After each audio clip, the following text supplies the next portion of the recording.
আজ আপনাদের সঙ্গে শেয়ার করছি দুর্দান্ত স্বাদের কাঁচা আমের আইসক্রিমের রেসিপি। নামটা শুনেই বুঝতে পারছেন কতটা লোভনীয়। সত্যিই দারুণ খেতে হয় এই কাঁচা আমের আইসক্রিমটা। একদম নতুন স্বাদের নতুন ধরনের আইসক্রিম। যদি কখনো বানিয়ে না থাকেন তাহলে অবশ্যই এই গরমের মধ্যে এই আইসক্রিমটা বানিয়ে বাড়ির সকলকে খাওয়ান, তারা তো ভীষণ খুশি হবে।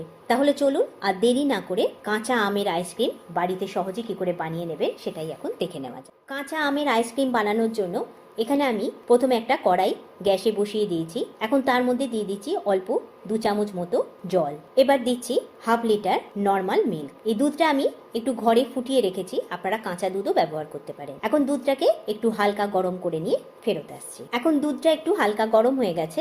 এখানে আমি একটা বাটিতে 6 চামচ মতো গুঁড়ো দুধ নিয়ে নিয়েছি।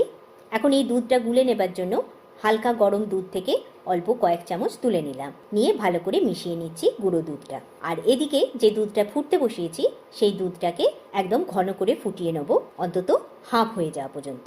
গুঁড়ো দুধটা ইউজ করলাম যেহেতু আমি নর্মাল মিল্ক ব্যবহার করছি সেই জন্য। এখন দুধটাকে ঘন করে ফুটিয়ে নেওয়া হয়ে গেছে। দেখুন দুধটার কনসিস্টেন্সিটা একদম হাফে চলে এসেছে। 500 দুধ 250 ml চলে এসেছে। এখন যে গুঁড়ো দুধের মিশ্রণটা রেখেছিলাম সেটাও এর মধ্যে ঢেলে দিলাম, দিয়ে কয়েক মিনিট একটু নেড়ে চেড়ে এটাকে ফুটিয়ে নিয়ে গ্যাস বন্ধ করে নামিয়ে নেব। নিয়ে এই দুধটাকে ভালো করে ঠান্ডা করে নেব।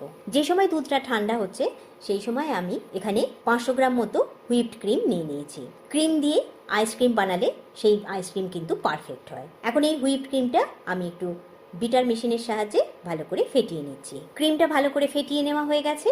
এবার যে দুধটা ফুটিয়ে ঠান্ডা করে রেখেছিলাম সেই দুধটাও এখন ঠান্ডা হয়ে গেছে। এখন দুধটাকে ক্রিমের মধ্যে ঢেলে দিয়ে ভালো করে ফেটিয়ে নিচ্ছি, দুধ আর ক্রিম একসাথে। এখন এখানে অল্প কিছুটা কনডেন্স মিল্ক অ্যাড করব।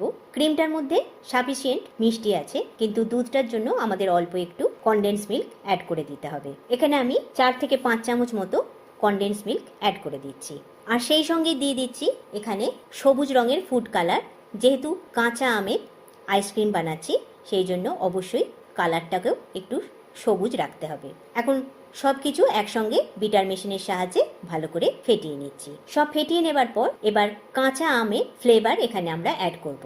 সেই জন্য এখানে আমি কিছু ম্যাঙ্গো বাইট লজেন্স, যেগুলো দোকানে কিনতে পাওয়া যায়, সেইগুলো নিয়ে এসে আমি একটু শিলনোড়ায় গুঁড়ো করে নিয়েছি, সেগুলোকে এখন এখানে ছড়িয়ে দিচ্ছি। দিয়ে ভালো করে মিশিয়ে নিচ্ছি আইসক্রিমের সঙ্গে, আইসক্রিমের ব্যাটারের সঙ্গে। এতে খুব সুন্দর কাঁচা আমের একটা সুন্দর গন্ধ এসে যাবে। এখন আইসক্রিমের ব্যাটার পুরোপুরি রেডি।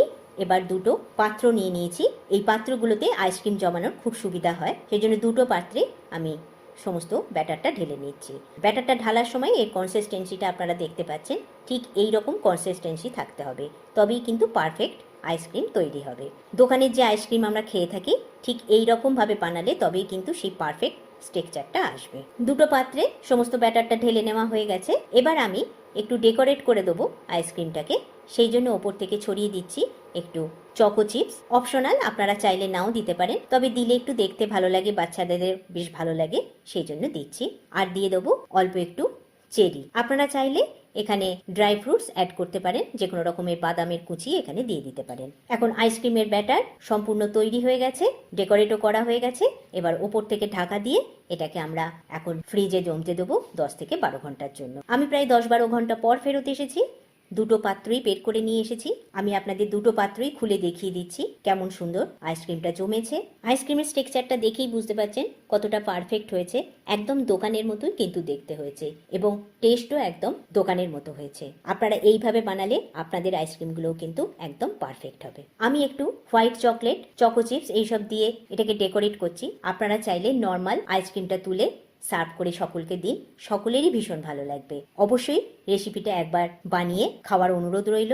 ভালো লাগলে অবশ্যই রেসিপিটিকে লাইক এবং শেয়ার করবেন। আজ তাহলে বিদায় নিচ্ছি, আবার দেখা হবে বাঙালির খাওয়া দাওয়ায় নতুন কোনো রেসিপির সাথে। সকলে সুস্থ থাকুন, ভালো থাকুন। Thanks for watching.